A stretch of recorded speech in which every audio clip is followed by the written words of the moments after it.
Baik, Assalamualaikum warahmatullahi wabarakatuh. Pak De sehat ya? Alhamdulillah. Alhamdulillah. Saya Cepi Chana Chandra. Saat ini kebetulan mahasiswa manajemen bisnis syariah. Oke. Jadi saya sedang melanjutkan kuliah di manajemen bisnis syariah. Jadi saya ingin ngobrol dengan para pemilik usaha, Ya. terutama usaha kecil menengah, Ya. yang pada intinya adalah ekonomi kerakyatan, Pak De. Ya. Jadi tujuan daripada obrolan kita ini, tadi kan saya udah beli tuh, udah melihat bagaimana proses Iya. Pak De menyiapkan nasi goreng begitu cepat. Nah, kita ingin ngobrol sedikit banyak tentang usaha Pak De ya. Boleh. Bisa kita mulai, Pak? Gus ya. Baik. Ya. Sebelumnya mungkin nama Pak siapa? Pak Tukiman ya. Tukiman, ya. Alhamdulillah, Pak Tukiman. Asli dari mana, Pak?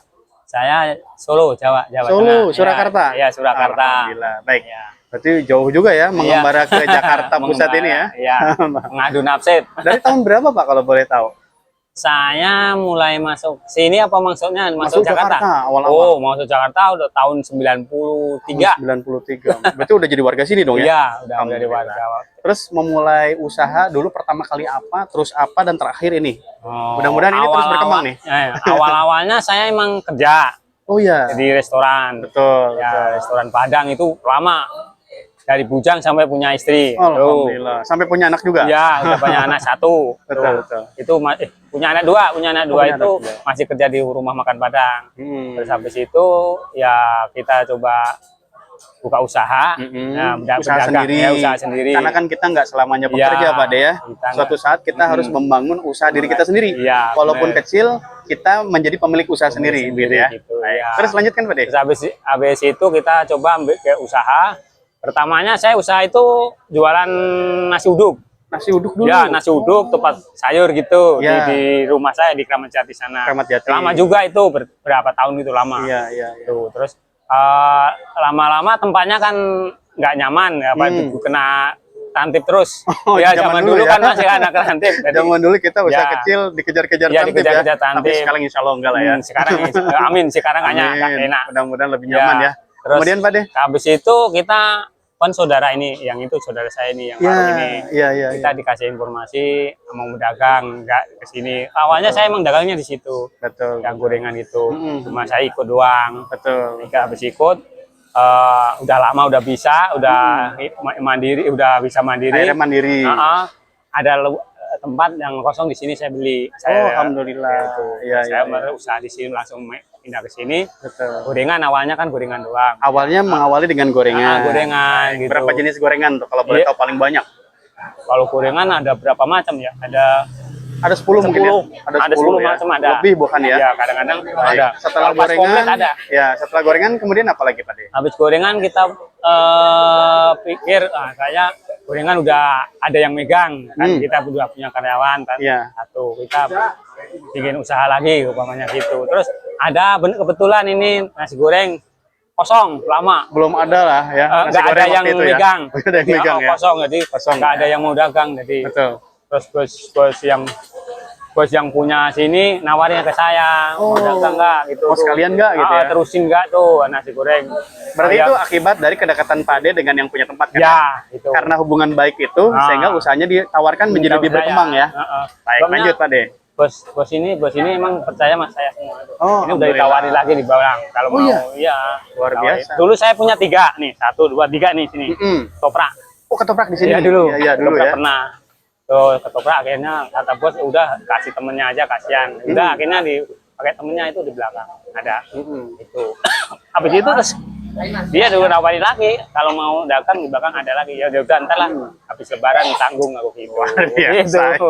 Makin lama makin berkembang ya. Mudah-mudahan ntar Alhamdulillah. habis lebaran bisa buka lagi. Gitu. Nah, oke, itu yang pertama Tuh, tentang ya. latar belakang Pak De Ya. memulai usaha ya, Ya. dan sejarahnya masuk Jakarta, Dari gitu Jakarta. ya. Ini bisa jadi apa namanya pembelajaran juga buat teman-teman dari daerah atau bahkan dari Jakarta sendiri. Jadi memulai usaha itu tidak mesti harus langsung besar ya, Ya.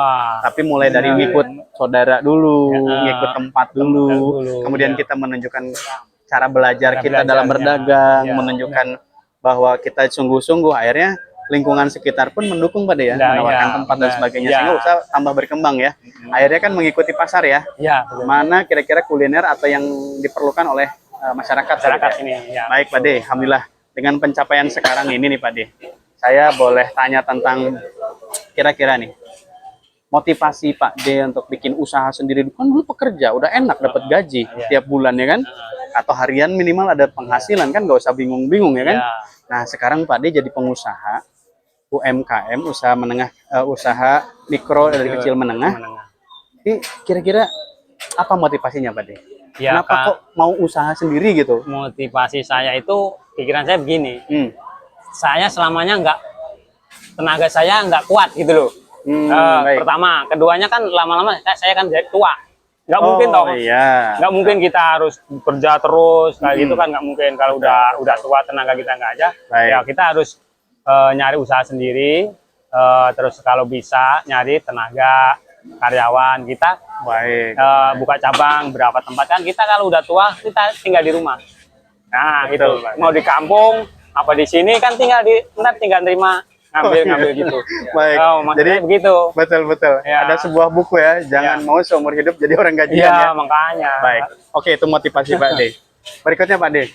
Ini kan kalau dulu zaman Pak D kerja, itu kan kita nggak mikirin uang yang dikeluarkan awal sebagai modal ya. Pokoknya berangkat kerja udah sarapan gitu ya, udah mandi ya kan. Pulang dapat uang harian, uang makan, uang transport, bulanannya dapat kan gitu. Nah, setelah Pak D memulai usaha sendiri, pasti ada yang harus dikeluarkan di awal, modal ya. Nah kira-kira Pak D, boleh kita bagi-bagi informasi atau pengetahuan ke teman-teman untuk memulai usaha itu kan berat sepertinya, karena kita harus mengeluarkan modal di awal ya. Nah kira-kira Pak D mengeluarkan modal harian tuh kira-kira berapa? Ya, untuk bahan-bahan makanan ya, kan ini kan kuliner ya. Kalau dulu awal-awalnya kita agak sulit juga sih. Pertamanya bro, untuk ngerintis ini ya emang susah. Kita modal kadang-kadang sampai minjem-minjem gitu. Oh ya, tapi gitu. Alhamdulillah ada juga yang membantu untuk meminjamkan. Iya, ada yang minjemin gitu. Ya kita saudara kan ada ada uang buat usaha, tapi luar biasa. Kembaliin dicicil. Betul. Dan sebelum bisa ngembaliin ngasih jasa dia. Betul. Gitu. Berarti ini saudara yang meminjamkan, termasuk mudah-mudahan melihat video ini juga. Alhamdulillah nih sekarang berkembang usahanya Pak Tukiman ini ya. Oke, Pak D, kan itu waktu awal ya sempat meminjam dulu ke saudara, ke teman kira-kira yang dekat gitu, yang mempercayai. Alhamdulillah sampai berkembang, bertahan sampai sejauh ini. Tapi kalau modal harian nih kira-kira berapa sih sebetulnya yang Bapak dikeluarkan? Kemudian rata-rata pendapatan harian itu apakah kembali modal ataukah ada lebih gitu? Kira-kira gimana? Ini modal yang gorengan apa nasi goreng? Nasi goreng dulu deh. Oh, nasi goreng. Kalau nasi goreng itu modalnya bukan awal ya, udah harian. Berjalan. Ya, udah berjalan harian, modal harian. Berjalan itu sekitar 400 ya. 400 sampai 450.000. Nah, kalau gorengan? Kalau gorengan ya hampir 500-an lebih. Oh, lebih banyak. Lebih banyak. Ya. Bahannya lebih mahal. Bahannya lebih mahal. Ya, apalagi kondisi ekonomi sekarang ini ya. Baik. Nah, kira-kira Pak D dengan modal tadi untuk nasi goreng ini dan kawan-kawannya ya, menu yang lainnya 400 sampai 450.000. Kira-kira pengembaliannya setelah Pak D tutup nanti jam 12 malam itu kira-kira dapat berapa sih? Ya, paling rendah berapa? Paling tinggi berapa? Bisa separuhnya sih. Bisa 800 ya? Berarti 800 sampai 900 itu kalau rame. Ya, rame. Atau bisa lebih dari itu? Enggak, kalau paling mentok-mentok ya 900 ya, itu paling rendah kira-kira berapa? Paling rendah ya kalau pas sepi banget paling 400. Oh, kembali modal. Kembali modal. Nah, kalau Pak D kembali modal nih kira-kira nih kan ada karyawan harus bayar uang makan. Kira-kira gimana tuh cara mengantisipasinya? Ya itu risiko saya. Oh, risiko sebagai pengusaha. Risiko saya. Risiko saya. Jadi ya harus kocek saya keluar dari tabungan. Iya, dari tabungan saya. Jadi pengusaha juga harus nabung kan. Ya, di mana ada saat-saat seperti ini itu dikeluarkan ya. Harus dikeluarin. Baik, oke Pak D. Itu mengenai modal harian. Berikutnya Pak D. Ini usaha nasi goreng ini kan bukan usaha sehari dua hari. Ya. Ini dibangun berhari-hari, berbulan-bulan, bertahun-tahun. Ini kira-kira Pak D. Pak D cukup merasa puas nggak dengan tempat satu ini? Atau ada rencana kira-kira mau menambah tempat? Atau kalau misalnya ada teman-teman yang melihat video ini, kemudian mau belajar kepada Pak D, kemudian kerjasama kira-kira buka di mana? Kira-kira menurut Pak D gimana? Kalau saya sih merasa puas sih ya emang belum ada.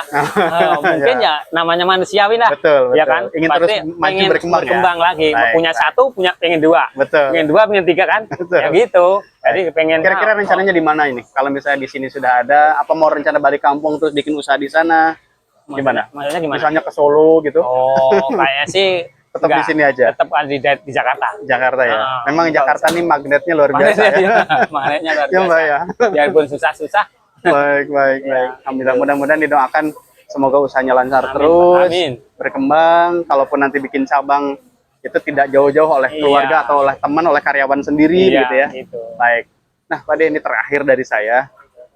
Eh, Pak D di Jakarta dengan usaha nasi goreng dan gorengan ini cukup lama bertahan.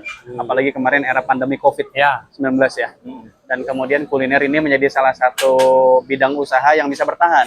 Ya, karena di bidang-bidang yang lain, apalagi bidang elektronik dan sebagainya, kita tahu bahwa hampir di setiap tempat itu terdampak gitu ya. Semuanya. Nah, rumus Pak D nih untuk bertahan di masa-masa sulit kemarin, terutama pada saat pandemi COVID. Itu kira-kira apa rumusnya? Kalau saya kemarin itu rumusnya begini. Pokoknya saya istilahnya nggak ada kata berhenti. Tetap harus jalan Tetap ya. harus jalan. Walaupun ada pembatasan-pembatasan kemarin ya. Kita ya gimana caranya kita bisa nyampe ke warung. Kita bisa nyampe ke warung, bisa usaha. Gak Gitu. apa-apa. Silakan. Jadi kita bisa berusaha, pokoknya bisa jualan gitu. Jadi kita usahain, biarpun kita sepi ke apa-apa, tetap kita jual terus. Jadi makanya nggak waktu pandemi itu kita nggak ada istilah libur, Buka terus ya Pak D buka ya? terus. Ya dari awal sampai selesai itu nggak ada kata kita libur. Baik, Jadi baik. buka terus. Baik, baik, baik. Nah, Pak D, bentar. Boleh mungkin sampaikan kata-kata kepada teman-teman yang saat ini sedang usaha, yang saat ini sedang membangun atau merintis usaha, atau yang saat ini sedang bekerja seperti Pak D dulu bekerja. Ya, Apa kira kata-kata yang mau disampaikan oleh Pak D sehingga memotivasi teman-teman untuk memulai usaha? Karena kan tidak selamanya kita bekerja kepada orang lain ya. ya. Membangun usaha ini kan perlu dimulai kapanpun begitu ya. Alhamdulillah nih Pak D Tupiman sudah membuktikan bahwa dengan beliau memutuskan untuk berhenti bekerja, kemudian melakukan usaha secepat mungkin, terbukti sampai sekarang berkembang usahanya, bertahan ya. Sampai berapa tahun nih Pak D? Ini hampir lebih 10 tahun. 10 tahun luar biasa ya. Kalau bekerja Nah, belum tentu 10 tahun ya. tentu kan, ya, belum Baik, tentu. baik. Nah, kira-kira kata-katanya gimana Pak D? ya, Tips buat teman-teman yang mau memulai ya. ya. Jadi saran saya buat teman-teman ya, kalau bagi orang-orang yang udah bekerja, masih bekerja ya, kalau menurut saya ya mulailah dari sekarang. Ibaratnya mumpung masih tenaga kita masih kuat, masih muda, ya gitu ya, mulai dengan memulai usaha kecil-kecilan dulu gitu. Jadi Walaupun usahanya apapun tetap dimulai ya. Dimulai dari sekarang, dari kita Sekecil apapun modalnya sekecil, gitu ya. ya. Niatnya apa kira-kira Pak D? Niat yang paling bagus untuk memulai usaha. Niatnya ya dagang itu, pokoknya istilahnya dagang. Bagaimana caranya bisa menghasilkan gitu ya? Yang penting bisa menghasilkan. Jadi Baik. sewaktu-waktu kita udah nggak kerja, ya Baik. itu kita udah ada pegangan gitu. Baik, Ada baik. batu loncatan kata orang Jawa gitu. Jadi, betul. Sudah ada persiapan ya ya. ada persiapan lagi. Baik. Mumpung kita masih kuat, masih muda, jadi kita berjuang dulu. Baik, itu. baik, Ya, baik Pak D. gitu. Baik Pak D, terima kasih. Insya Allah buat teman-teman yang bersedia atau belajar dari Pak D ini boleh mampir ke sini di daerah Cempaka Putih Pak D ya. Ya, Dekat depan Rumah Sakit Islam. Islam.